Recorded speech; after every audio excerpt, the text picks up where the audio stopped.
Alright, so part 2 of closing the roof in detail.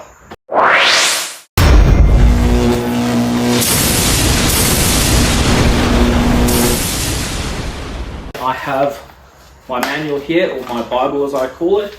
So going through the steps on how to close the roof. Same as opening it. First thing you want to do is get your windows down. You don't want your windows to be up when you're trying to move that roof back and forward. Try and latch it in. You're going to break a window. It's going to be a mess. It's going to be expensive. Righto, the ignition. We want to turn the ignition off. We don't want pressure in those hoses when we're trying to manually move this roof, or else you're going to end up forcing things, putting undue pressure on your pump. Ignition off. Just come down to your boot and find that pesky lever on the left. And we're going to push that all the way forward. That is going to unlock the arms in the boot here so we can get it open. Now that those arms have been unlocked, I'm just going to grab it and pull it straight open. I keep an umbrella in the car for a rainy day, makes a good wedge. We're going to get to the annoying part. And the annoying part is that we now need to release the roof so that we can move it. We have our hole here with a 4mm Allen key. We're going to go lefty-loosey, which is anti-clockwise. And we're going to turn this roughly about 55 times. You will, about midway through, start to see those latches open up. Once they're fully open, that does not mean we're done. Inside here, we have a plastic gear, and we have what's called a flexible camshaft that runs in here that moves the mechanism back and forth, not just releasing the latches, but also releasing tension on the bow arms inside the roof. You'll know you've come to the end when you go to turn it, and you could feel like you could turn it some more, but there's a definite stop. Right, now that we've spent half the day unscrewing it, we can get on to actually moving the roof itself. Get that wedge out, but keep it close, you're going to need it again. Try to grab from the middle, or use 2 people, 1 person on either side, so that over time you're not going to bend the roof and put it out of shape. If you don't have 2 people, you're going to have to not only hold this up, but lift this roof up yourself. It is quite heavy. The way I like to do it is I like to get my shoulder in on the boot itself, and then I can start lifting. Once you lift it to this point, you will have to lift up the back.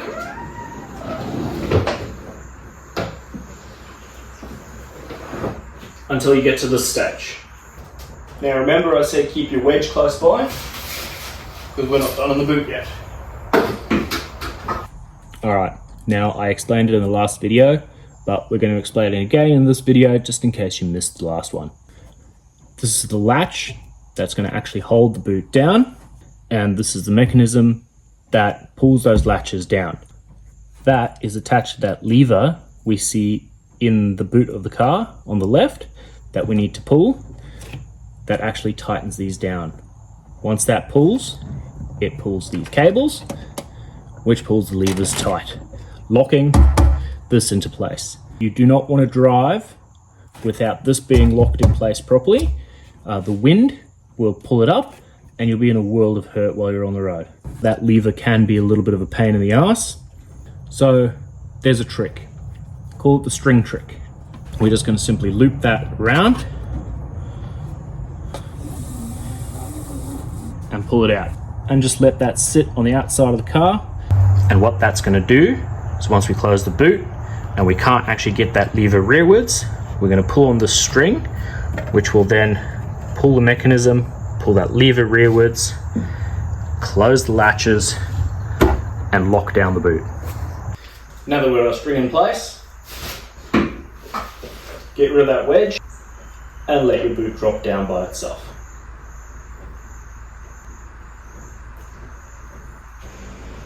It takes some time. Once your boot has gone down, make sure to give it a press. Make sure it's actually all the way down. Otherwise, you're just going to be tightening up latches, not actually holding on to anything. We're going to come into our boot and we're going to find where that pesky lever is. Now, we can't get in there with our fingers because engineers are bastards. We're going to get our Allen key and we're going to start pulling that rearwards. You see it's only gone not even quite halfway. So here is where we're going to go around the front and we're going to pull on our string and we're going to get this lever rearwards. Alright, so around here where we have our string sticking out, make sure she's flush. We're going to give that string a good tug. You don't need to try and rip it to pieces, just a good tug. You'll feel a slight click and then go back and check that lever and make sure that it's actually moved rearwards. And you should see as I pull the string that the handle moves itself rearwards. Give it a final check. Make sure she's locked down. Once you're there, pull your string out, keep it in the car somewhere. From here, you're going to want to back down first. It takes slight pressure off the front, and the back should just fall straight down. Once the back's down, you can release the front, and you'll notice it might come down slightly on its own, but will not go down all the way. Once we get inside with our Allen key and we start tightening it up, those arms will release, bringing the roof down to sit flush, and then it'll tighten up those latches. Alright guys, so now we're in the car and we can see the gap is still there because the bow arms are still under tension. We're going to grab our Allen key, insert it back into that little hole, and we're going to start turning this 55 turns to the right, clockwise, righty-tighty. And you'll notice that this will come down by itself as the arms release. It's always a good idea to take the tension off with your hand. Just raise it slightly and then start turning.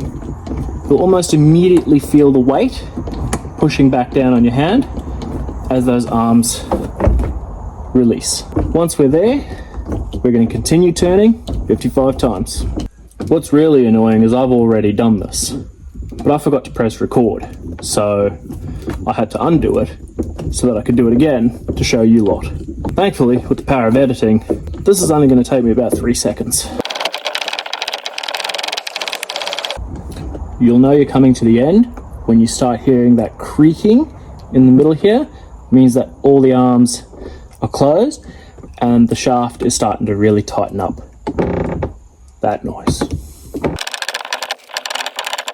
You know that you've gotten to the end when you go to give it a turn and it's just quite a bit of resistance.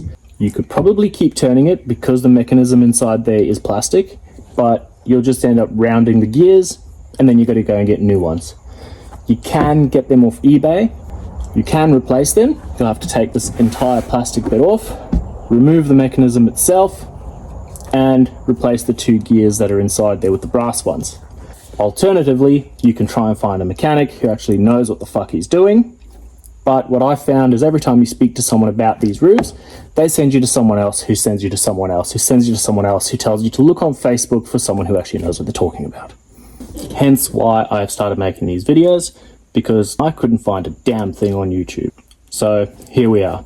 Well, there we have it, guys. That is the end of part 2 on how to manually open and close your roof, but with excruciating detail, a little bit of troubleshooting for you to do. Anyway, thanks for watching, guys. Leave a like, subscribe if you will, and we'll see you on the next one.